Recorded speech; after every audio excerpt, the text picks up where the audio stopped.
क्योंकि आपने बहुत लंबा समय दिया है और आपने अलग अलग तरह से भी बहुत सारे गाने गाए हैं, 30 त्यौहार को लेकर सारी चीज़ों को लेकर आपने गीत गाया है। तो अब जो वर्तमान में जिस तरह के गीत बन रहे हैं छत्तीसगढ़िया गीत, छत्तीसगढ़ी बोली में, उसको आप कैसे देखते हैं? और वो समय ऐसे दौर रही से कि लोगन मन छत्तीसगढ़ी बोलना, छत्तीसगढ़ी सुनना, छत्तीसगढ़ी गाना सुनना वो मन अच्छा नहीं समझत रही है। पर जो ये छत्तीसगढ़ी भाषा को जो राजभाषा का दर्जा मिला, वो सफ़र कैसा रहा? विश्व का सबसे बड़ा संदेश अगर कोई हो सकता है, दुनिया का सबसे बड़ा संदेश कम शब्दों में हो सकता है, वो छत्तीसगढ़ के हमारे बाबा घासीदास जी ने दिया कि आदमी और आदमी को सगे भाई की तरह रहना चाहिए। वगैरह के जो दाऊ रामचंद्र देशमुख जी हैं, उन्होंने एक चंदनी गोंदा नाम की एक संस्था बनाई। एक्चुअल में बैनर था, तो सांस्कृतिक मंच उसके जैसा न पहले था, न शायद भविष्य में होगा, न आज है। छत्तीसगढ़ी जो बोली है या भाषा जो है, लोग आज भी छत्तीसगढ़िया होते हुए भी हिचकिचाते हैं बोलने से पहले, या फिर और भी जो अलग वर्ग के लोग हैं वो हिचकिचाते हैं बोलने से, और कई बार हंसी भी ले लेते हैं इस भाषा की। तो इस पे आपका क्या कहना है? पता दे जा ले जा गाड़ी वाला रे, तोर गाँव के, तोर काम के, तोर नाम के पता दे जा, पता दे जा रे, पता ले जा रे गाड़ी वाला। हो गाड़ी वाला रे, हो गाड़ी वाला रे। कमा कमा तन हाड़ा होगे, तन होगे कमज़ोर, दाई तोर मयाला पाके बनहूँ आज सजोर। नमस्कार, मेरा नाम फैज़ान है और आप केपी न्यूज़ देखना शुरू कर चुके हैं।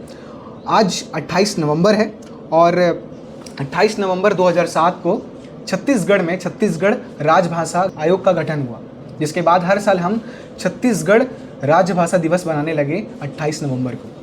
और आज के इस खास मौके पर इस वीडियो में हम कोशिश करेंगे कि छत्तीसगढ़ी भाषा को लेकर, बोली को लेकर, उसके गीत, साहित्य, इतिहास, कला, संस्कृति को लेकर दुर्ग भिलाई के और छत्तीसगढ़ के जो चुनिंदे लोग काफ़ी समय से लंबा योगदान दे रहे हैं, काम कर रहे हैं, संघर्ष कर रहे हैं और अपनी एक पहचान बना रहे हैं, और छत्तीसगढ़ी भाषा को सिर्फ देश भर में नहीं, अंतर्राष्ट्रीय लेवल पर भी लेकर जा रहे हैं। और आज के इस वीडियो की शुरुआत में सबसे पहले हमारे मेहमान जो हैं इस वीडियो के, वो हैं सुप्रसिद्ध गायिका, लोक गायिका कविता वासनिक जी। आपका बहुत बहुत शुक्रिया हमसे बातचीत करने के लिए। जय जोहार। आप सबो दर्शक मन ला जय जोहार है। और आज राजभाषा दिवस के आप मन ला बहुत बहुत गाड़ा गाड़ा बधाई देवत हो, शुभकामना देवत हो जी। कविता जी, मैं सबसे पहले आपसे ये पूछना चाह रहा था कि एक जो आपका गीत है, आपका गाया हुआ गीत, वो बहुत ज़्यादा फेमस हुआ और अंतर्राष्ट्रीय लेवल पे भी वो गाना बजा, लोगों ने सुना।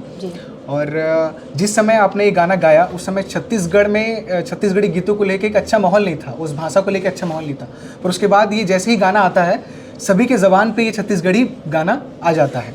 तो उस गाने के बारे में बताइएगा। मैं दो पंक्ति बता दे रहा हूँ। पता ले जा रहे, पता दे जा रहे। तो ये गाना जो है अंतर्राष्ट्रीय लेवल पे भी बहुत फेमस हुआ है। इस गाने के बारे में थोड़ा सा कहानी बताइए, क्या इसके पीछे की कहानी रही है? आप सबो झन ला मैं बताना चाहूँ कि ये मोर गाना हाँ सन 1982 में आप मन के बीच में आई से, लेकिन सबसे पहले मैं गाना शुरू करे हूँ सन 1972 से स्वर्गीय रामचंद्र जी देशमुख जी के चंदनी गोंदा से मैं अपन लोक संगीत के यात्रा मोर प्रारंभ हुई से। और वो समय ऐसे दौर रही से कि लोगन मन छत्तीसगढ़ी बोलना, छत्तीसगढ़ी सुनना, छत्तीसगढ़ी गाना सुनना वो मन अच्छा नहीं समझत रही हैं। लेकिन वो समय चंदनी गोंदा में स्वर्गीय लक्ष्मण मस्तूरिया जी, स्वर्गीय रविशंकर शुक्ला जी, स्वर्गीय नारायण परमार जी, ऐसा साहित्यकार मन, गीतकार मन ऐसे गीत के रचना करीन हैं और वो मन ला सुरबद्ध करी से खुमान लाल जी साव उखर साथ और संगतकार मन भी रहीन है। तो अच्छा अच्छा मन धुन बनाइन है और ये सब गीत मन जब लोगन के बीच में आइन है तो उमन ला छत्तीसगढ़ के मन बहुत माया दुलार और आशीर्वाद दिन है। और ओमन ला लगिस कि अरे हमारे छत्तीसगढ़ में अतेक अच्छा अच्छा गाना है, अतेक अतेक अच्छा शब्द हैं। तो सब जन मन के बीच में गाना मन हाँ आइन है और छत्तीसगढ़ी बोलना, छत्तीसगढ़ी सुनना सब हमारे छत्तीसगढ़ मन भाई मन हाँ, बहनी मन हाँ बहुत पसंद करीन है। और सन 1982 में जब गाना बनी से मोर पता दे जा रहे, पता ले जा रहे गाड़ी वाला, तो यहू एक पीछे एक छोटे से कहानी है कि जब हम गाना बनाते रहे तो उस समय तवा वाले रिकॉर्ड बने, LP EP 3 मिनट और 6 मिनट के। तो 3 मिनट के जब जगह बचे रही से तो वो समय ये सबसे पहले रही से कि सबसे पहले नया गाना बनी से वो समय नया गाना लिखे बरगी से पता दे जा रहे, पता ले जा रहे गाड़ी वाला स्वर्गीय मस्तूरिया जी लिखी से स्वरबद्ध करीन है स्वर्गीय खुमान लाल जी साहब। और मैं बहुत सौभाग्यशाली समझता हूँ कि ये गाना ला मोला गाय के मौका मिली से और वो गाना हाँ लोगन मन के बीच में आइन है, लोगन मन बहुत पसंद करीन है। और अभी भी आज जब 2024 चलत है तो ये गाना ला लोगन के बीच में बहुत पसंद करते। जे भी मैं मंच में जाता हूँ, जे भी गांव में जाता हूँ, ये गाना के बिना एक बार, दो बार, तीन बार गाय के मौका लगते। तो ये सब हमारे छत्तीसगढ़ वासी मन के बहुत माया दुलार है ये गाना के प्रति। एक समय ऐसा है कि लंदन बीबीसी में ये आपका जो फेमस गाना है, जी। फेमस गीत है वो बजा। तो जब आपको पता चला कि लंदन बीबीसी में आपका एक जो गाना है बजा, उसके बाद आपको किस तरह से अनुभव हुआ, और मतलब लंदन में बनने से पहले और लंदन में बनने के बाद किस तरह का पब्लिक से आपको रिस्पॉन्स मिलने लगा? जब मोला में पता चली इसके मोर गाना हाँ बीबीसी लंदन में प्रसारित हो इस करके, तो बहुत खुश लगी। सब बहुत जन के मोला वो समय फ़ोन आत रही से कि दीदी आपके गीत है वहाँ बीबीसी लंदन से प्रसारित हुई से हमन सुने हन। तो मोला बहुत खुशी हुई, बहुत आनंद के अनुभव हुई से, और अभी भी वो गाना ला सुन के सबके मन तो बहुत गदगद होते। जी, वर्तमान में जिस तरह के छत्तीसगढ़िया गाना जो बन रहे हैं, जो गीत बन रहे हैं, उसके लेके अब आप, क्योंकि आपने बहुत लंबा समय दिया है और आपने अलग अलग तरह से भी बहुत सारे गाने गाए हैं, 30 त्यौहार को लेकर, सारी चीज़ों को लेकर आपने गीत गाया है, तो अब जो वर्तमान में जिस तरह के गीत बन रहे हैं छत्तीसगढ़िया गीत, छत्तीसगढ़ी बोली में, उसको आप कैसे देखते हैं? परिवर्तन तो प्रकृति के नियम है, लेकिन अभी मैं हाँ देखता हूँ कि वर्तमान में जो गाना मन बनत है वो हमन जो मेहनत करत रहे हैं, जो ईमानदारी से समर्पण के जो भावना रही से, अभी के कलाकार मन में अभी थोड़ा सा वो मोला कमी लगते। और चाहूँ कि मन और अच्छा से मेहनत करें, मतलब वो मन बहुत कम समय में बहुत प्रसिद्धि पाना चाहते हैं, तो ऐसा नहीं हो, बहुत मेहनत के बात ये है। तो हमन एक एक गाना ला एक एक साल देते रहें, 2-2 साल देते रहें, तब रिकॉर्ड होते रही से। अभी के वो समय नहीं चलते है, तो अभी बस जाते हैं गाना पढ़ते हैं और रिकॉर्डिंग हॉल में जाते हैं और गाना हाँ वो मन के रिकॉर्ड हो जाते हैं। तो वो जो आना चाहिए, फील आना चाहिए, वो कमी मुझे थोड़ा सा लगती है। अच्छा ठीक है, हमारे दर्शकों के लिए जो आपका सुप्रसिद्ध गाना है, गीत है पता दी जा रही, मैं थोड़ा सा चाहूँगा कि 2-4 लाइन उसकी आप हमारे लिए गाएं। बिल्कुल बिल्कुल। का तोरे गाँव के पार सिवाना, डाक खाना के पता का नाम का थाना कचेरी के तोरे पारा मोहल्ला जगह का तोरे राजू ते बुड़ तेरे लवाही, कहाँ वे सड़किया पता दे जा रे, पता ले जा रे गाड़ी वाला, पता दे जा ले जा गाड़ी वाला रे, तोर गाँव के, तोर काम के, तोर नाम के पता दे जा, पता दे जा रे, पता ले जा रे गाड़ी वाला। हो गाड़ी वाला रे, हो गाड़ी वाला रे, हो गाड़ी वाला रे। बहुत बहुत शुक्रिया, काफ़ी मधुर आवाज़ है और मैं पहली बार सुन रहा हूँ और लाइव देखने मिल गया, मेरे लिए सौभाग्य की बात है। और हमारी बातचीत ये कैसी रही आप कमेंट बॉक्स पे ज़रूर बताइएगा, और इनकी आवाज़ कितनी मधुर थी और आपने इससे पहले ये गाना गीत सुना था कि नहीं, ये भी कमेंट बॉक्स पे ज़रूर बताइएगा।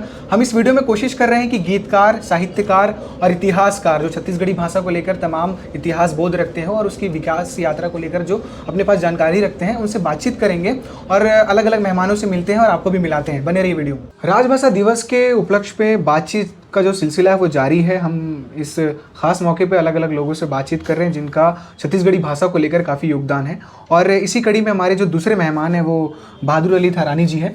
इनका जो परिवार है वो छत्तीसगढ़ी भाषा और उस छत्तीसगढ़ी जो गीत है उसको लेकर काफ़ी इनका योगदान है, इनके पूरे परिवार का। जब छत्तीसगढ़ में एक दौर ऐसा भी था कि छत्तीसगढ़ी जो गीत है वो आकाशवाणी में लोग अमूमन सुनते थे, और जो या तो कलाकार जो हैं वो दर्शक को सामने से मंच में खड़े होकर अपने गीतों को प्रस्तुत करते थे।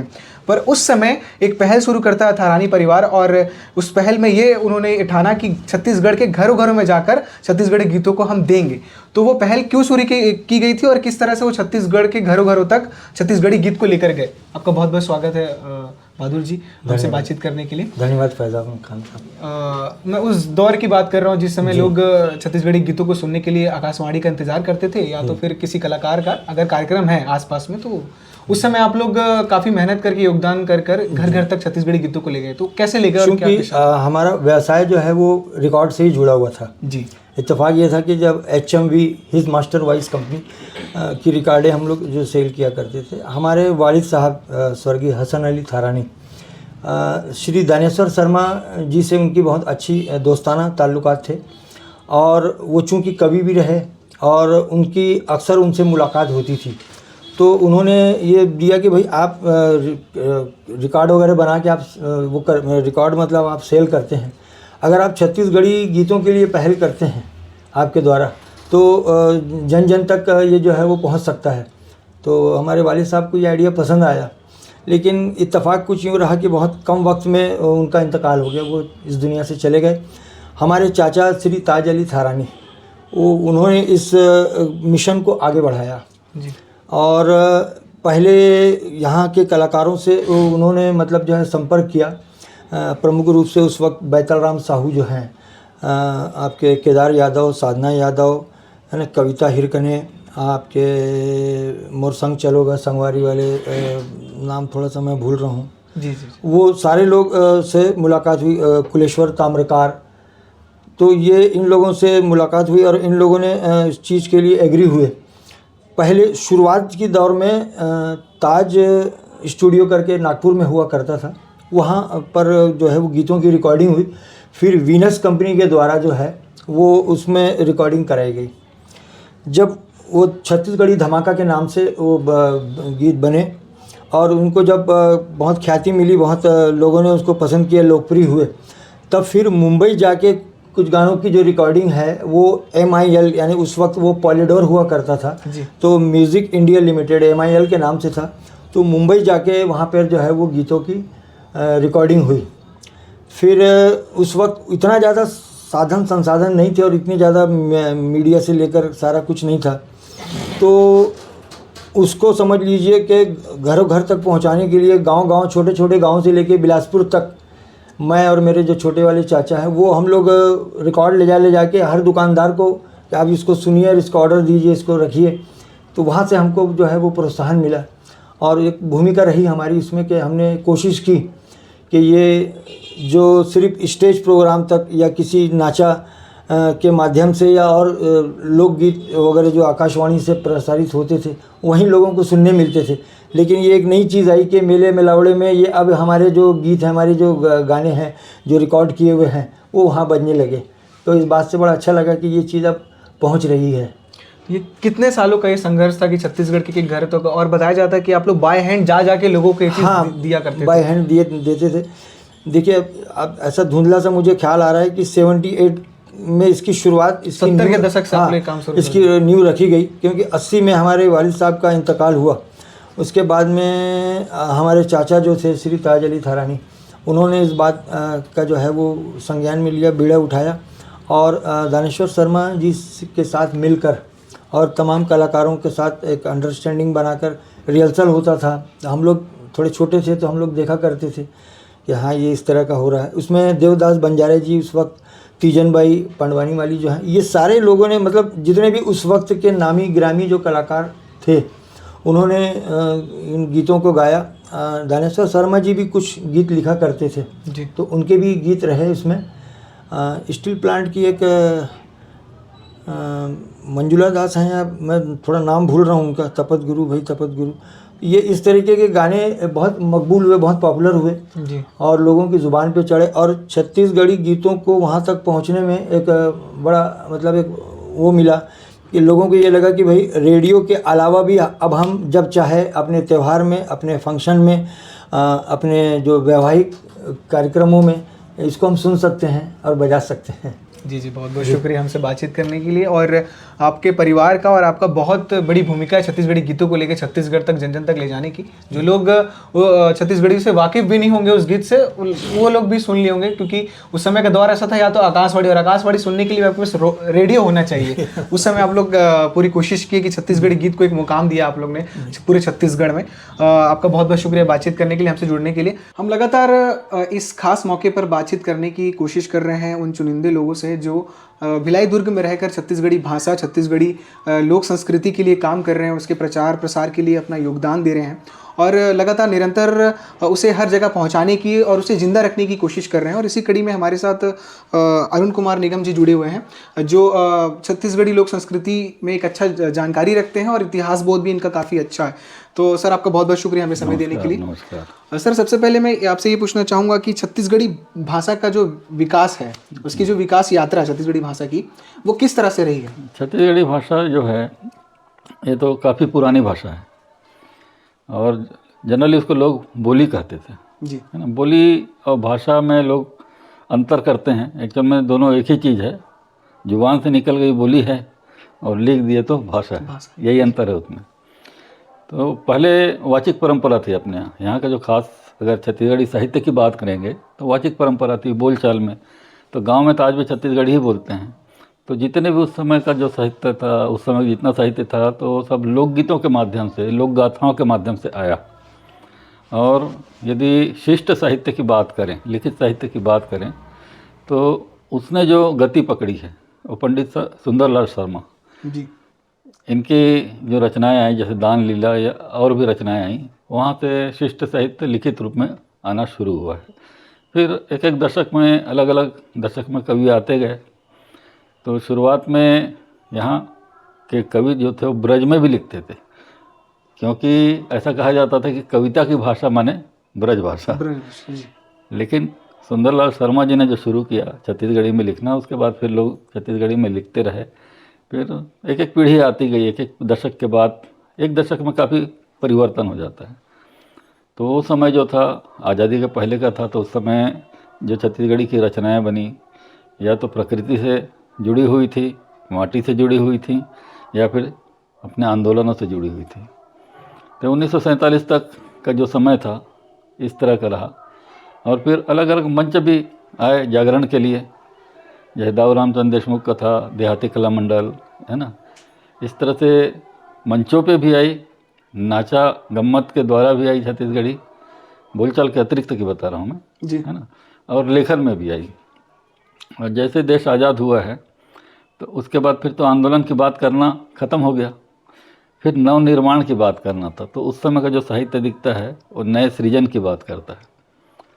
तो वो जो दौर था, सुंदरलाल शर्मा जी के बाद से जो आए हैं, नरसिंह दास वगैरह आए। फिर जो साहित्य हमको लिखित में मिलता है, द्वारका प्रसाद तिवारी विप्र जी हैं, है ना, कोदूराम दलित जी हैं, जनकवि हैं, है ना। और फिर उनके बाद की जो पीढ़ी आई तो लक्ष्मण मस्तूरिया हैं, पवन दीवान हैं, ऐसे एक एक पीढ़ी से बढ़ते हुए तो आज की स्थिति जो है, क्योंकि अब इंटरनेट भी आ गया है, सोशल मीडिया भी आ गया है, तो लेखन भी बहुत ज़्यादा हो रहा है और मंच भी बहुत सारे तैयार हो गए हैं। और यदि हम मंच के विकास की बात करें तो जो नाचा जो था यहाँ का पारंपरिक है, बहुत पहले से चल रहा है नाचा। तो नाचा छत्तीसगढ़ की पहचान, नाचा के माध्यम से लोग खड़े खड़े होके करते थे। उस समय मंच था नहीं, ज़मीन में खड़े होके करते थे और मशाल जला के उजाले में किया करते थे। और वादक भी बहुत कम रहते थे, तो जो वादक भी थे उन लोग जैसे तबला वगैरह है, ढोलक वगैरह है, कमर में बांध के उसको बजाते थे, तो उसको खड़े साज कहा जाता था। फिर फिल्में आई, तो ये जो हमारे नाचा में जो लोकगीत हुआ करते थे उनमें फिल्मी गीतों का थोड़ा सा पैरोडी वगैरह करना तो अपभ्रंश होना शुरू हुआ, धीरे धीरे अपभ्रंश होता गया। तो उसको परिमार्जित करने के लिए बघेरा के जो दाऊ रामचंद्र देशमुख जी हैं, उन्होंने एक चंदनी गोंदा नाम की एक संस्था बनाई। एक्चुअल में बैनर था वो, तो एक सांस्कृतिक मंच उसके जैसा न पहले था, न शायद भविष्य में होगा, न आज है। तो उन्होंने क्या किया कि एक किसान की जीवन यात्रा को गीतों के क्रम में, जी। वह कोई नाटक नौटंकी नहीं था, चंदनी गोंदा था, वो नाटक नौटंकी नहीं था, वो एक ऐसे गीतों का क्रम बनाया था कि किसान की जीवन यात्रा, तो पैदा होने से लेकर मृत्यु तक जितने भी प्रकार के ये आते हैं, उतार चढ़ाव आते हैं, फसल होती है, कटती है, महाजन आता है, ले जाता है, हाथ में कुछ नहीं बचता, फिर त्यौहार होते हैं, सावन आता है, आषाढ़ आता है, ये सारी चीज़ें इस तरह से की और उनको प्रतीकों के माध्यम से उन्होंने दिया, तो जिससे यहाँ पर आत्मविश्वास जागा छत्तीसगढ़ियों में। छत्तीसगढ़ी के प्रति जो पहले क्या था कि उसको देहाती भाषा कहा जाता था जी। जो थोड़ा पढ़ लिख लेते थे उनको लगता था कि छत्तीसगढ़ी बोलेंगे तो लोग हमारी हंसी उड़ाएंगे, मतलब खुद अपनी भाषा को सोचते थे कि ये देहाती भाषा है। दूसरे लोग भाषा का मूल्यांकन कैसे करेंगे जो नहीं जानते, जी। उनको थोड़ी मालूम कि शहरी भाषा की देहाती भाषा है करके। जिन लोग जानते थे उन लोगों ने जब शहर में आए या पढ़े लिखे तो उन्होंने थोड़ा सा उसको हीन दृष्टि से देखना शुरू किया, है ना। लेकिन इस भ्रम को तोड़ा चंदनी गोंदा ने, और चंदनी गोंदा बनने के बाद लोग हिंदी लिखने में मतलब गर्व महसूस करने लगे। बहुत से कवि ऐसे थे उस समय जिन्होंने जो हिंदी में लिखते थे, लेकिन लगा कि नहीं भाई चंदनी गोंदा में भी हमारा एक गीत आ जाए करके उन्होंने छत्तीसगढ़ी में लिखना शुरू किया। जी। चंदनी गोंदा जो है एक बहुत बहुत बड़ा कारक है जिसने भाषा को परिमार्जित किया है। इवन आकाशवाणी से भी जो गीत बजा करते थे उनमें साहित्यिक स्तर नहीं होता था और जो संगीत की मधुरता होती थी वो नहीं थी। उस चीज़ को चंदनी गोंदा ने दिया। चंदनी गोंदा बनने के बाद पूरे छत्तीसगढ़ में न जाने कितने मंच बन गए, छोटे छोटे गांव में मंच बन गए। पहले जो कलाकार हुआ करते थे छत्तीसगढ़ के, तो उनको ऐसे ही कहीं बुलाते थे नाचा वाचा वाले को, तो कहीं भी कोठार में सुला दिए, किसी स्कूल में सुला दिए, पैरा बिछा दिए, वहीं सो रहे हैं। पैसा भी उनको मिलता नहीं था, बस खाना खिला दिए, हो गया। तो यहाँ से कलाकारों को सम्मान मिला। आज जाकर देखिए किसी भी छत्तीसगढ़ी कलाकार को, उसका एक बाजार मूल्य है। कोई अगर बांसुरी बजाता है, यदि आप रिकॉर्डिंग के लिए उसको बुला लेंगे तो मुफ्त में नहीं आएगा वो, कितना भी नया हो। तो लोगों को, कलाकारों को और लेखकों को मान सम्मान दिया और अच्छे साहित्य की रचना हुई। फिर फिल्में भी बनने लगी, काफ़ी फिल्में बनी, लेकिन जिन्होंने ज़मीन से जुड़ के फिल्में बनाई वो सफल हुई, और जिन्होंने कमाने के हिसाब से और बम्बई का अनुसरण किया है वो फिल्में उस तरह से व्यवसाय नहीं कर पाई।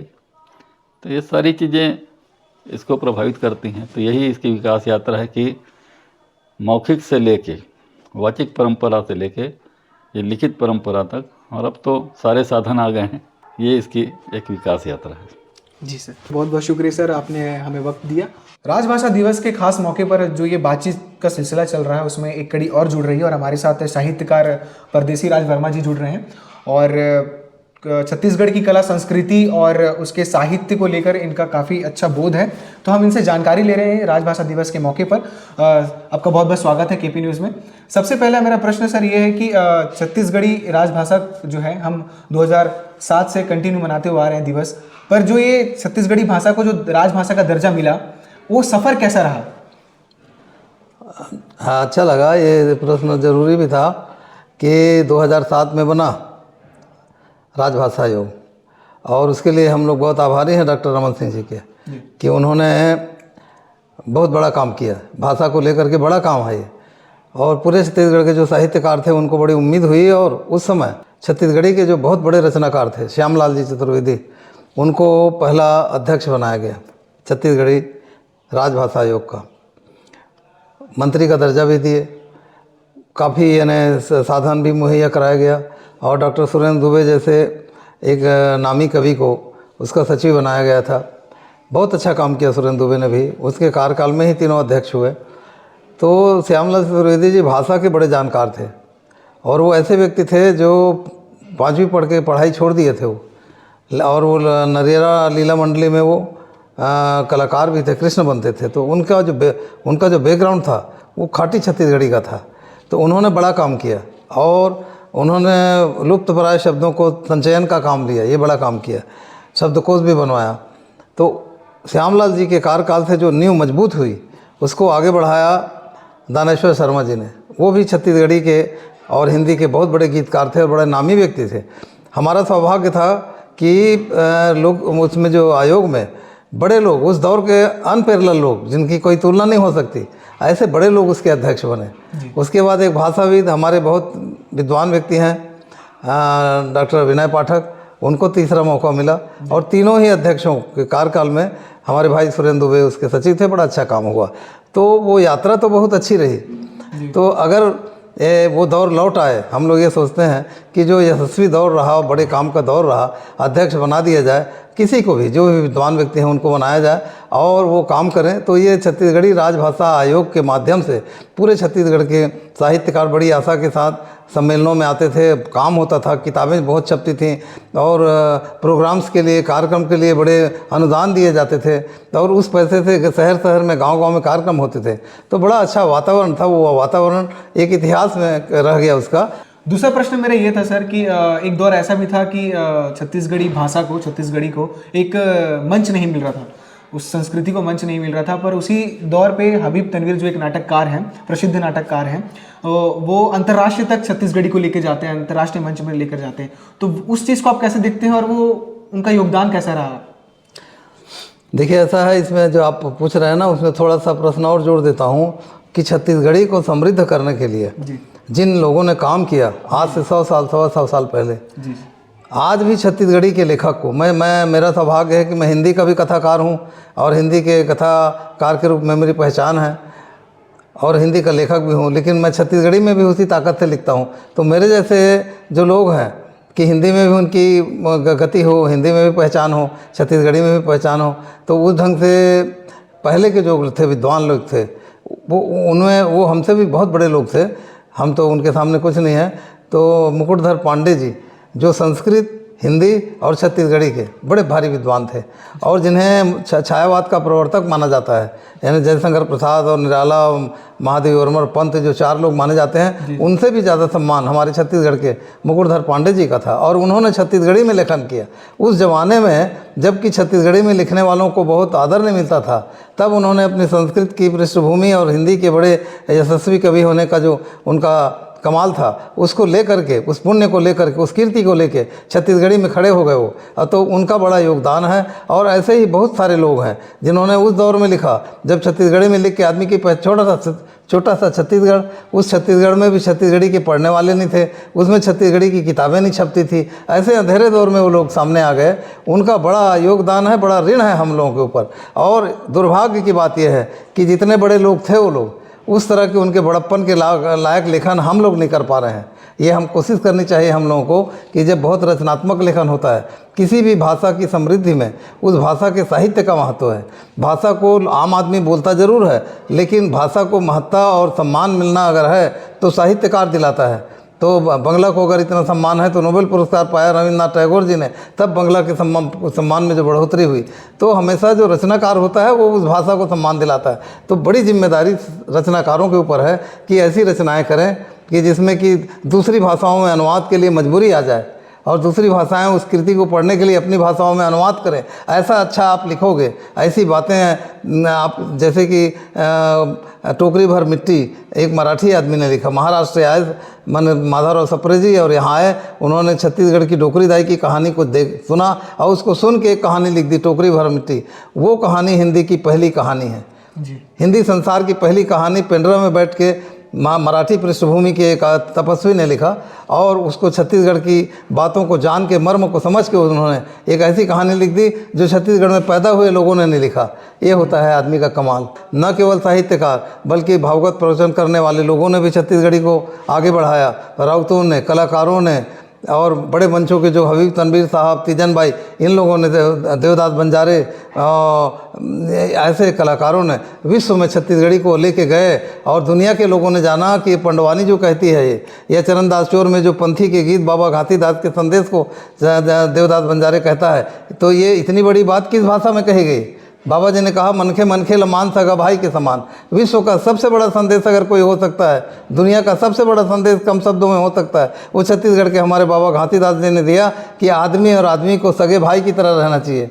तो इतनी बड़ी बात को जिस भाषा में कही गई वो छत्तीसगढ़ी कौन सी भाषा है, इस बात को किसने समझाया? कलाकारों ने। इसलिए बहुत बड़े लोगों का योगदान है। बहुत उम्मीद है, लेकिन राजनीति अपने ढंग से काम करती है, इसलिए हम लोग जितनी राजनीति हम लोग समझते हैं उसके आधार पर हमको लगता है कि राजनीति को जब छोड़ेंगे नहीं, मैंने छत्तीसगढ़ी माता, मातृभूमि और मातृभाषा के लिए राजनीति को त्यागेंगे जब तक नहीं, या राजनीतिक चश्मे को हटाएंगे नहीं, तब तक उतने अच्छे ढंग से काम नहीं हो पाएगा। ऐसा हम सोचते हैं। ईश्वर करे कि राजनीति का चश्मा हटे और छत्तीसगढ़ी का कल्याण हो।